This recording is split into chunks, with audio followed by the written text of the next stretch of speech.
नमस्कार साथियों, चतुर्दिशा टाइम्स में आपका हार्दिक स्वागत है। मैं रीमन आज आपको लेकर आई हूँ हुड्डा सेक्टर, जो कि विधानसभा क्षेत्र पटौदी में पड़ता है।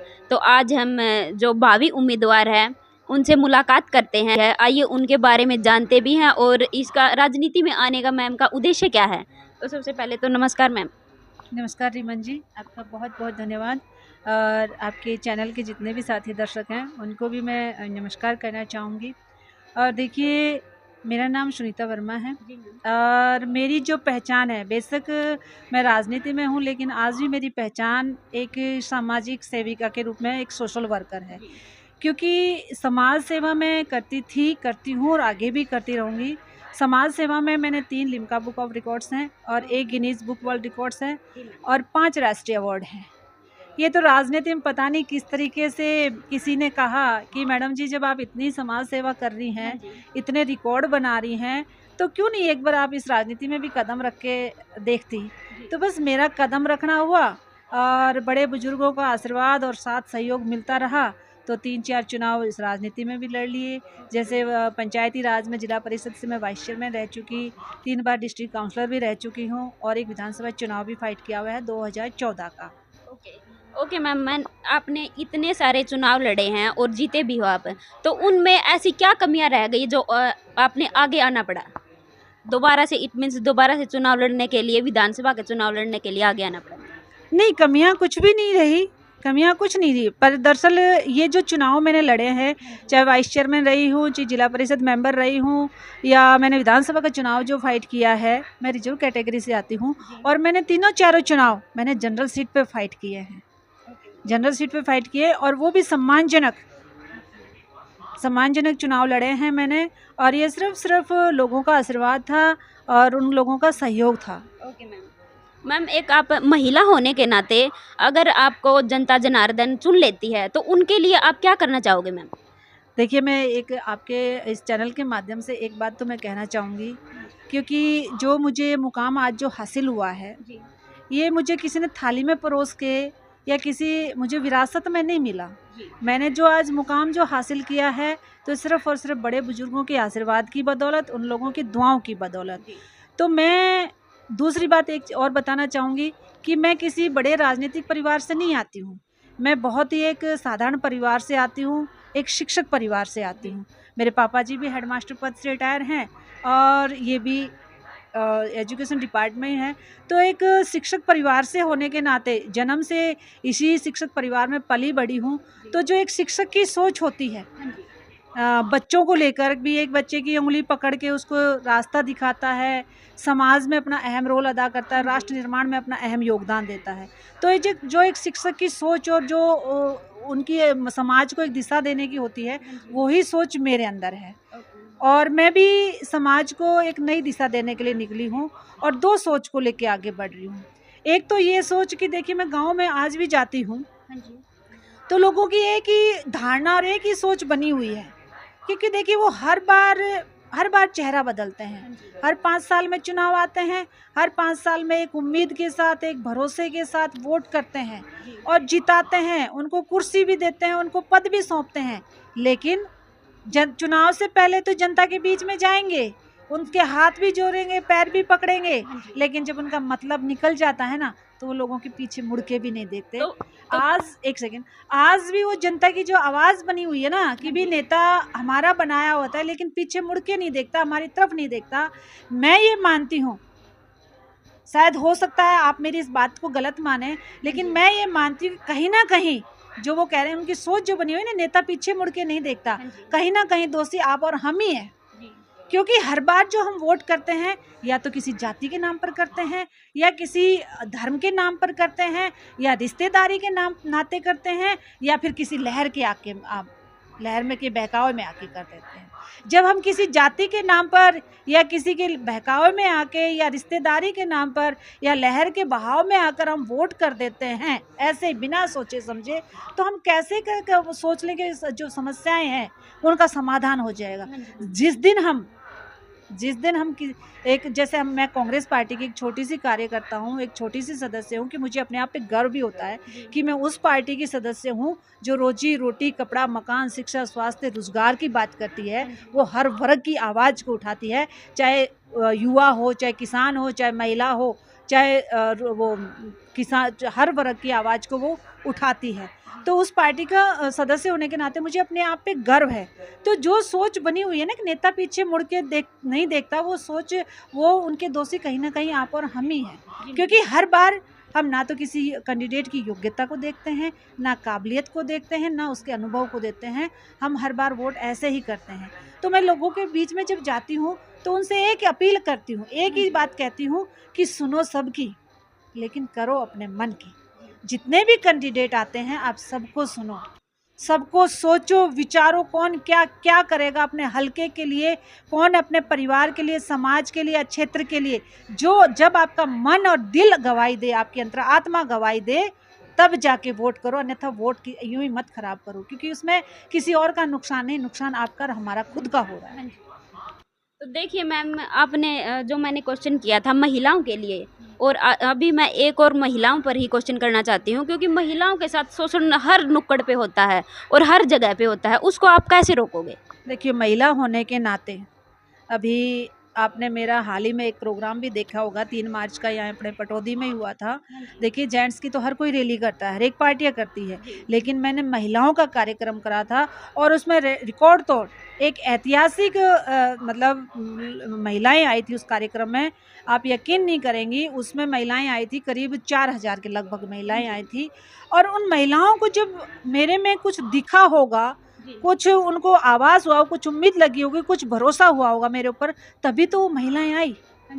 और महिला की हर छोटी से लेकर बड़ी तक तकलीफ, उनकी हर समस्याओं को, हर प्रॉब्लम्स को, हर एक को मैं जानती हूँ। और देखी बात समस्या की, देखो सारी समस्याएं हैं लेडीजों की। आज जो है महंगाई को लेकर हो, सबसे ज़्यादा जो महंगाई है, वो महंगाई को सबसे ज़्यादा किसको जूझना पड़ता है? हम जैसी महिलाओं को जूझना पड़ता है महंगाई को लेकर भी। उस महंगाई के दौर पर भी आज देखा जाए तो सबसे बड़ी जो समस्या है ना, बेरोजगारी को मानती। आज भी महिलाएं जब लोगों से मिलती हूँ तो महिलाएं यूँ ही कहेंगी कि मैडम जी, हमें और कुछ नहीं, आज हमारे घर में बच्चा बेरोजगार बैठा है, हमारे घर में मेरी बेटियाँ बेरोजगार बैठी है। तो मैं यूँ जब मानती हूँ, सारी समस्याओं से सबसे बड़ी समस्या है बेरोजगारी की और शिक्षा व्यवस्था में कमी। आज देखते हैं गांव में ज़्यादातर सरकारी स्कूल बंद होने के कगार पर हैं। कहीं सरकारी स्कूल में शौचालय नहीं है, कहीं कमरे हैं तो वहाँ का बच्चे हैं तो वहाँ पढ़ाने वाले टीचर्स नहीं है। जहाँ देखो गांव में सरकारी स्कूलों में कमियां ही कमियां हैं। दूसरी बात है बेरोजगारी की। देखिए, मैं गांव में जब जाती हूँ तो बच्चों को जब टोली बनाए हुए देखती हूँ तो सोचने पर मजबूर हो जाती हूँ। मैं बहुत सोचती हूँ, युवा साथियों को और बच्चों को देखती हूँ तो सोचती हूँ कि किस तरीके से हम मेहनत मजदूरी कर करके अपना पेट काट काट कर भूते से बाहर होकर हम बच्चों को पढ़ाते हैं, लिखाते हैं। सबसे ज़्यादा महंगी तो पढ़ाई हो रही है, शिक्षा सबसे ज़्यादा महंगी हो रही है। हम बूते से बाहर होकर बच्चों को पढ़ाते हैं, लेकिन बच्चों को रोजगार और काम धंधा नहीं मिलता है तो वो बच्चे गलत रास्ता अपना लेते हैं। आप लोग बताइए, खाली दिमाग शैतान का घर होता है। वो बच्चे, उनको काम धंधा नहीं मिलेगा तो बच्चे क्या करेंगे? या तो नशे की गर्त में जाएंगे या कोई अपराध का रास्ता अपनाएंगे। तो सबसे यही है कि अगर यहाँ की जनता ने मुझ पर भरोसा और विश्वास जताया और उस मुकाम पर अगर मैं पहुँचती हूँ तो सबसे पहले मेरा यही 2 ही सोच है कि सबसे पहले जो उनकी सोच बनी हुई है कि नेता पीछे मुड़ के नहीं देखता, मैं पीछे मुड़ के देखना चाहती हूँ। उनकी सुख दुख की साथी बनना चाहती हूँ, उनकी उम्मीद और भरोसे पर खरा उतरना चाहती हूँ। दूसरा ये कि जो युवा साथी जो बेरोजगार है, उन युवा साथियों को योग्यता के आधार पर, काबिलियत के आधार पर, चाहे सरकारी हो चाहे प्राइवेट हो, उनको रोजगार देने का काम करेंगे, काम धंधा देने का काम करेंगे। आप ये कहेंगे मैडम जी मुश्किल बहुत है, मुश्किल है, मानती हूँ मुश्किल है, लेकिन असंभव नहीं है। और मैं मानती हूँ कि जिंदगी में ऐसी कोई समस्या नहीं है जिसका समाधान ना हो, बशर्ते उस जगह तक हम पहुँचे तो सही। मैम देखिए, अभी आपने जो बताया उसमें शिक्षा प्रणाली का भी की बात आई, तो इस अकॉर्डिंग मैं ये पूछना चाहती हूँ कि भाई महिलाओं के लिए शिक्षा प्रणाली मतलब किस तरीके से आप अपने क्षेत्र में सुधार कर सकती हो मैम? देखिए यहाँ जैसे महिलाओं को जैसे पढ़ना चाहती हैं, जी। लड़कियां हैं अपनी पढ़ना चाहती हैं। कई गाँव में ऐसे देखती हूँ, इस गाँव में जैसे मैंने सरकारी स्कूलों में कमियां बताई है, वो दूसरे गाँवों में जाना चाहती है तो वहाँ व्यवस्था नहीं होती साधनों की। तो जी। सबसे पहले जो बच्चियां स्कूल में पढ़ना चाहती है, कॉलेज में जाना चाहती है, उनके लिए साधन मुहैया करवाना। जी। हाँ, और उनकी सुरक्षा के लिए जो भी महिलाएं होंगी उनको ही लगाएंगे, उनकी सुरक्षा के लिए भी। और जितनी भी जो भी समस्याएं होंगी महिलाओं से संबंधित, महिलाएं मेरी महिलाएं टीम यहाँ मजबूत है जी। और सभी साथी हम आपस में मिलकर समाधान भी करेंगे। मैम, बहुत से नेता राजनीति में आते हैं और राजनीति करते भी हैं और चले भी जाते हैं, तो आप उनसे भिन्न कैसे समझते हो अपने आप को? देखिए मैं राजनीति में आई हूँ तो सिर्फ और सिर्फ समाज सेवा करने के लिए आई हूँ। और एक बात मैं बताना चाहूँगी, मैं नेता बनने नहीं आई यहाँ। मैंने शुरू में बताया था कि मेरी पहचान एक समाज सेविका के रूप में है और वो पहचान मैं बनाए रखना चाहती हूँ। क्योंकि और जो नेता होते हैं ना, वो जनता किसी उम्मीद के साथ, किसी भरोसे के साथ चुनती है, समस्याओं के समाधान के लिए चुनती है। लेकिन हमारे साथ हर बार छल और धोखा होता है, क्योंकि हमारे यहाँ समस्याओं के समाधान में बदलाव नहीं आता। बदलाव जो नेता जो चुने जाते हैं वो अपने आप में बदलाव ले आते हैं, अपने रहन सहन में ले आते हैं। वो समस्याओं में समाधान लेके नहीं आते। बदलाव आता है सिर्फ उन नेताओं के रहन सहन में आ जाता है, उनके चेहरों में आ जाता है, उनके तौर तरीकों में बदलाव आ जाता है। लेकिन मैंने आज मैं आपके सामने बैठी हूँ, आपको लगता है कि मैंने 3-4 चुनाव लड़ लिए हैं? मैं लोग बाग मुझसे कहते भी हैं कि मैडम जी जब आपने 3-4 चुनाव लड़ लिया, आप में कोई बदलाव नहीं आया। तो मैं उन लोगों से कहती हूँ, मैं किस चीज़ का बदलाव लेके आऊँ? मैं बदलाव लेके आऊँगी तो समस्याओं के समाधान में, ना कि अपने आप में। और इसीलिए मैं कहती हूँ कि मैं राजनीतिक बनने नहीं आई हूँ, मैं सामाजिक हूँ और सामाजिक ही बन के रहूँगी। और मैं तो लोगों के बीच में भी कहती हूँ, लोगों के बीच में परिवार की तरह जुड़ने जाती हूँ, क्योंकि मैं सबसे ज़्यादा तवज्जो देती हूँ सामाजिक रिश्ते को, सामाजिक ताने बाने को। और मैं उन लोगों से भी कहती हूँ कि आपके और हमारे बीच में कभी भी राजनीति हावी भी नहीं होने दूंगी। राजनीति का प्रयोग करूंगी लेकिन समस्याओं के समाधान के लिए। मैम, जो आप राजनीति में आने लग रहे हो, तो इसमें आने का मेन उद्देश्य क्या है और प्रेरणा कहाँ से मिली आपको ये? देखिए मैं समाज सेवा ही कर रही थी शुरू से ही। और देखा जाए तो मैंने पहले भी कहा है कि मैं बहुत ही साधारण परिवार से आती हूँ।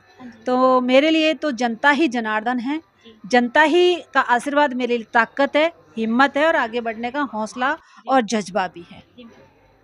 मैम, अभी जो शिवरात्रि आने वाली है, तो हमारे चैनल के माध्यम से जनता जनार्दन को क्या मैसेज देना चाहोगे आप? देखिए आपके चैनल के माध्यम से मैं सभी क्षेत्रवासियों को, सभी प्रदेशवासियों को आने वाली जो शिवरात्रि है उनकी बहुत बहुत बधाइयाँ देती हूँ, बहुत बहुत शुभकामनाएं देती हूँ। और परमपिता परमात्मा से दुआ भी करती हूँ कि आपकी झोली में खुशियाँ ही खुशियाँ भरे और बरकत दे।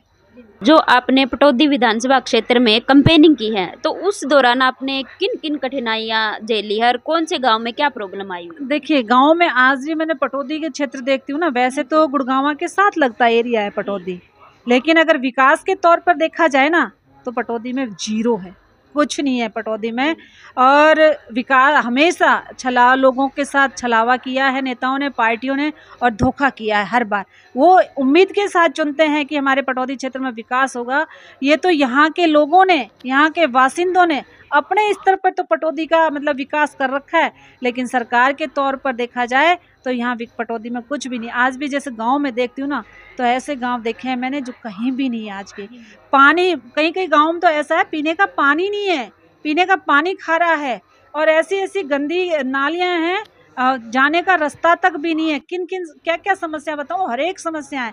पीने के पानी की नहीं है, यहाँ कच्ची नालियाँ भी हैं, सड़कें भी हैं, कच्चे टूटे हुए रास्ते हैं। सबसे बड़ी बात है जो शिक्षा स्तर में कमी है, सरकारी स्कूलें बंद हो गए हैं, कई मर्ज कर दिए गए हैं।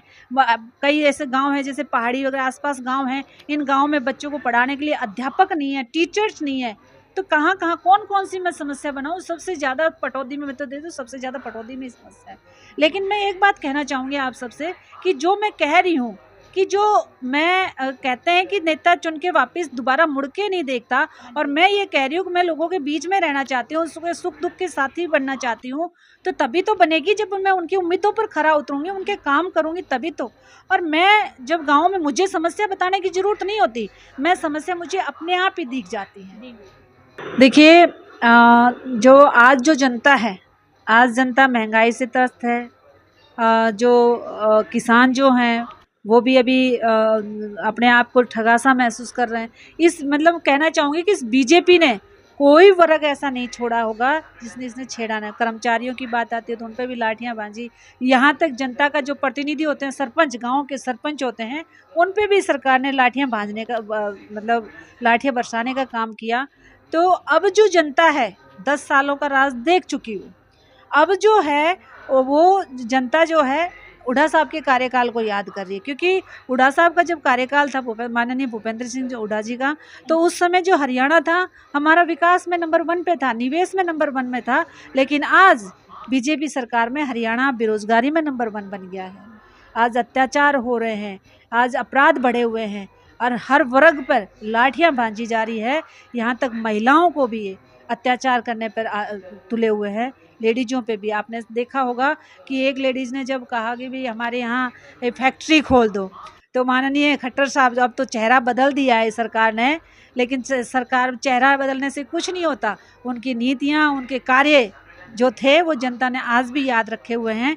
कि एक लेडीज़ ने जब कहा था कि भाई फैक्ट्रियाँ खोल दो, तो बोले जी आपको चंद्रयान पे भेज दूंगा मैं। इस तरीके से एक जो बात करते हैं बेटी बचाओ बेटी पढ़ाओ का नारा, इस तरीके से नारी के, लेडीज़ के प्रति, महिला के प्रति ऐसी संकीर्ण सोच, तो इसलिए आज जनता, चाहे महिला हो, चाहे युवा साथी हो, चाहे किसान हो, चाहे कर्मचारी हो, चाहे सरपंच हो, और चाहे सभी वर्ग आज हुड्डा जी के कार्यकाल को याद कर रहे हैं।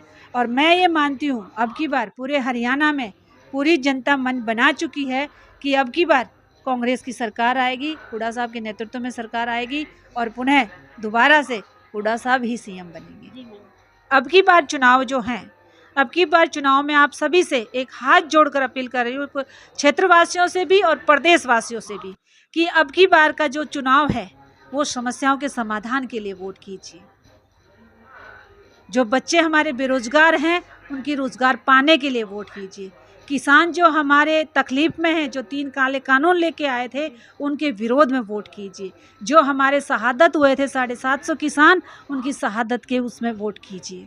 अब की बार सुनो सबकी, लेकिन करो अपने मन की। पार्टी तो है ही अपनी हितैषी, लेकिन अब की बार सबको सुन के, सोच विचार के, जब आपके मन और अंतरात्मा गवाही दे, उस कैंडिडेट को वोट कीजिए, उस पार्टी को वोट कीजिए और कांग्रेस पार्टी की सरकार को बनाइए। हुड्डा साहब के नेतृत्व में कांग्रेस पार्टी की सरकार बनने जा रही है। अब की बार माहौल भी है और मैं आप लोगों से कहना भी चाहती हूँ कि अब की बार कांग्रेस की सरकार हरियाणा में बनने जा रही है। तो सभी महिलाओं को रक्षाबंधन की बहुत बहुत बधाइयाँ देती हूँ, बहुत बहुत शुभकामनाएँ देती हूँ। और साथ में ही अपना एक राष्ट्रीय पर्व भी आ रहा है 15 अगस्त का भी, तो सभी क्षेत्रवासियों को और सभी प्रदेशवासियों को बहुत बहुत बधाई देना चाहती हूँ, बहुत बहुत शुभकामनाएं भी देना चाहती हूँ। और इसके साथ ही सभी महिलाओं को मैं एक संदेश भी देना चाहती हूँ कि आने वाली अपनी 29 तारीख को, इसी 29 जुलाई यानी सोमवार को, अपने महिला कांग्रेस की राष्ट्रीय अध्यक्ष अलका लांबा जी है, जो अपनी राजधानी दिल्ली जंतर मंतर पर विरोध प्रदर्शन करने जा रही है। हम महिलाओं को उनकी ताकत बनना है, उनकी आवाज़ को बुलंद करना है। और हमारे 3 मुख्य मुद्दे रहेंगे जो हम विरोध प्रदर्शन करने जा रहे हैं। 3 मुख्य मुद्दे रहेंगे। एक तो ये कि बीजेपी सरकार जो महिला आरक्षण बिल पास तो कर दिया है, इन्होंने लागू नहीं किया है, उसको लागू करवाना है। दूसरा है महंगाई को लेकर, क्योंकि आप भी जानते हैं कि महंगाई किस तरीके से आसमान छू रही है। रोजगार और काम धंधा रहा नहीं है, बेरोजगारी इस कदर हावी हो रही है और ऊपर से महंगाई इतनी बढ़ रही है, तो महंगाई को लेकर विरोध प्रदर्शन होगा। तीसरा जो पॉइंट है वो रहेगा, जो बीजेपी जो महिलाओं पर अत्याचार करती है, अपराध जो होते हैं महिलाओं पर, उनके खिलाफ हमारी आवाज़ को बुलंद करना है। आप सभी का बहुत बहुत धन्यवाद, थैंक यू। आपने मेरी आवाज़ को मतलब एक छोटा सा मेरे बारे में आपने परिचय लिया, और आप सभी आपके चैनल के सुनने वाले दर्शकों को बहुत बहुत धन्यवाद। नमस्कार। सारे अपडेट्स के लिए सब्सक्राइब करें और बेल आइकन को क्लिक करें।